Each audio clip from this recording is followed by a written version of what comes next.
Hey guys, welcome to everything.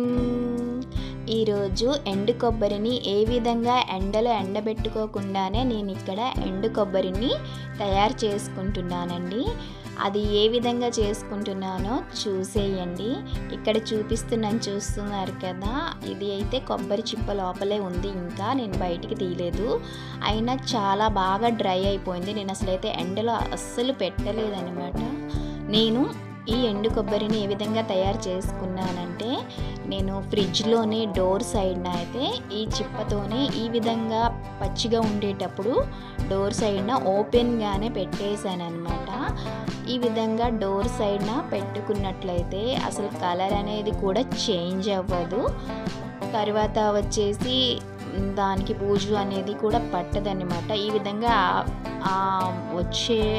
ఫ్రిడ్జ్లో వచ్చే ఆ గాలికి అది చాలా బాగా ఆరిపోతుంది అనమాట. కలర్ అయితే అస్సలు చేంజ్ అవ్వలేదు, చూస్తున్నారు కదా. నేనైతే ఈ విధంగా ఫ్రిడ్జ్లో పెట్టుకొని మాత్రమే చేసుకున్నానండి.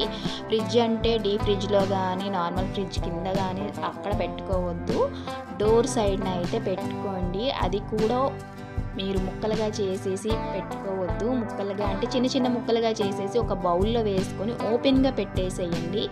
ఓపెన్గా డోర్ సైడ్న పెట్టేసుకున్నారనుకోండి, అది కొన్ని రోజులకి చక్కగా డ్రై అయిపోతుంది అనమాట, ఎండిపోతుంది. ఎండు కొబ్బరి లాగానే తయారవుతుందన్నమాట. మీరు చిన్న ముక్కలుగా కట్ చేసేసుకొని ఒక బౌల్లో వేసుకొని దానిపైన మూత అనేది పెట్టేశారనుకోండి, కొబ్బరి అనేది పాడైపోతుంది. నేను ఇక్కడ చిప్పతోనే పచ్చి కొబ్బరిని ఈ విధంగా మనం కొబ్బరికాయని పగలగొట్టిన తర్వాత వాటర్ తీసేసిన తర్వాత ఈ విధంగా నేను సైడ్న అయితే డోర్ సైడ్న అయితే పెట్టేశాను. ఇక్కడ చూస్తున్నారు కదా, ఇది ఇంకా డ్రై అవ్వాలన్నమాట. కొంచెం డ్రై అయిన తర్వాత మనం నైఫ్తో ఈ విధంగా 4 సైడ్లు అనమాట కొంచెం ఇచ్చేస్తే వచ్చేస్తుంది ఈజీగానే. ఎక్కువ డ్రై అయిపోయింది అనుకోండి, ఇక్కడ ఇంకొక కొబ్బరి చిప్పలో ఉంది చూసారు కదా, అది చాలా డ్రై అయిపోయింది, చాలా గట్టిగా ఉందన్నమాట. మధ్యన కూడా చూడండి పగులు అనేది వచ్చింది. ఈ విధంగా ఉంటే పగులు అనేది వచ్చింది, చూస్తున్నారు కదా. ఈ విధంగా ఉందనుకోండి, మనం పచ్చి కొబ్బరి కాస్త ఎండు కొబ్బరిగా అయితే తయారైపోయినట్టేని.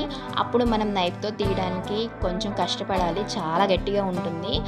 అప్పుడు మనం ఏం చేయాలంటే, మనం చపాతీ కర్ర ఉంటుంది కదా మన ఇంట్లో, దాంతో బ్యాక్ సైడ్ కొంచెం గట్టిగా కొట్టారనుకోండి, అది చిప్ప నుంచి సపరేట్ అయిపోతుంది. నేనైతే ఈ విధంగానే ఎండు కొబ్బరిని అయితే ముక్కలుగా చేసుకొని ఈ విధంగానే పెట్టేసుకుంటాను. నేను చిన్న చిన్న ముక్కలుగా చేసేసుకొని మీరు బౌల్లో వేసుకొని డోర్ సైడ్న పెట్టేసినా కూడా డ్రై అయిపోతుంది. ఇక్కడ చూస్తున్నారు కదా, నేనైతే ఈ విధంగానే తయారు చేసుకుంటాను అనమాట. ఇప్పుడు ఈ ఎండు కొబ్బరిని చిన్న చిన్న ముక్కలుగా కట్ చేసి మనం మిక్సీలో వేసేసుకున్నారనుకోండి, పౌడర్ కూడా తయారైపోతుంది. మీకు పౌడర్ కావాలంటే పౌడర్గా కూడా చేసుకోవచ్చు.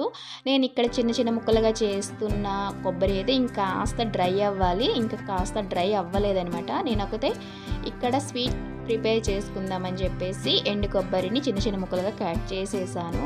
ఇది అయితే ముందుగా మనం ప్రిపేర్ చేసుకొని ఉంచుకున్నాను అనమాట. మీకు ఇంకా వైట్గా కావాలి అని అంటే, మనం కొబ్బరిని back side brown colour part అనేది ఉంటుంది కదా, దాన్ని మనం బంగాళదుంపల చెక్కు తీస్తూ ఉంటాం కదా, దాంతో కూడా తీసేస్తే చక్కగా వైట్గా అయితే అయిపోతుందండి. మీరు పౌడర్గా మిక్సీగా చేసేసుకుంటే సరిపోతుంది అనమాట. ఇక్కడ చూస్తున్నారు కదా, కొంచెం పచ్చిగా ఉండేటప్పుడు ఈ పని చేయండి. లేదనుకోండి, చాలా డ్రై అయిపోయిన తర్వాత అస్సలు అవ్వదనమాట. మరి ఈ ఎండు కొబ్బరిని ఈ విధంగా ట్రై చేయండి. మరి ఈ వీడియో మీకు నచ్చినట్లయితే లైక్ చేయండి, షేర్ చేయండి, సబ్స్క్రైబ్ చేసుకోండి.